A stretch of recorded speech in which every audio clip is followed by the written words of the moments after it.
Hi, another film I watched last weekend was The Light at the Edge of the World, an unusually international film from 1971. It's loosely adapted from a Jules Verne novel, one of his lesser known adventure stories, about a group of lighthouse keepers stationed at a lighthouse off Tierra del Fuego, near the Cape of Good Hope. A very busy shipping lane, particularly at the early 20th century before the Panama Canal was completed. And the three figures, the young, naive fellow, the veteran sea captain, and an American with a dark and troubled past. One morning, they're greeted by a ship that's arrived. The young man and the captain go on board and are immediately killed. It turns out that the ship is populated by a group of wreckers who plan to extinguish the light and raid any ships that crash on the rocks. Our intrepid American, played by Kirk Douglas, goes on the run across the surprisingly large island, determined to wage a guerrilla war against the wreckers led by Jonathan Congre, played by Yul Brynner. It's not very good.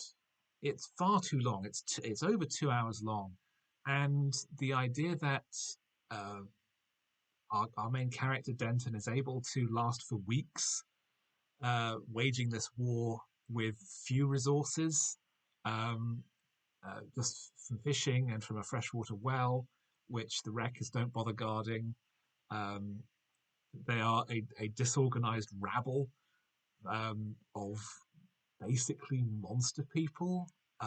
It's like a Mad Max gang, led by Yul Brynner, who is very urbane and cultured, but is also little more than a thief. And that contrast is never brought up. It's a very shallow, poorly thought out film. There are a number of notable supporting players. You have Samantha Eggar as a woman who survives another shipwreck and is washed up. Um, an Italian engineer is also rescued by Denton and becomes his collaborator in his guerrilla action.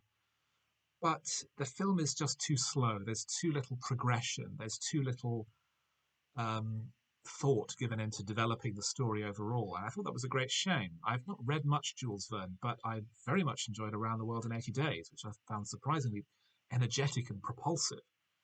And he's got something of a mixed heritage of film adaptations in various versions of Around the World in 80 Days. Douglas himself had previously been in 20,000 Leagues Under the Sea. This is one of his lesser known books, one that had spent a long time trying to get to the screen. And I don't think it really pays off. There's some impressive photography of the blasted landscape and the wilderness. It was filmed entirely in Spain, but it was a co-production between Spain, Italy, France, and Liechtenstein, because obviously the place to go for a film set on a lighthouse is one of the two only double landlocked countries in the world. Um, by this point, Douglas was 55, and he's getting a bit long in the tooth with this kind of action role. There are elements to it that are a bit much. There's a character being flayed alive, which seems a bit strong for a film that was from 1971 and was supposed to be a mainstream adventure story. There's an implied gang rape. It's all a bit poorly thought out, and the lack of a strong central story means that once you have the central concept in place, there's really very little else for the story to do. It could have worked great as a 90-minute uh, fast paced thriller, but instead it's stretched out to over 2 hours. And the result is disappointing and surprisingly dull.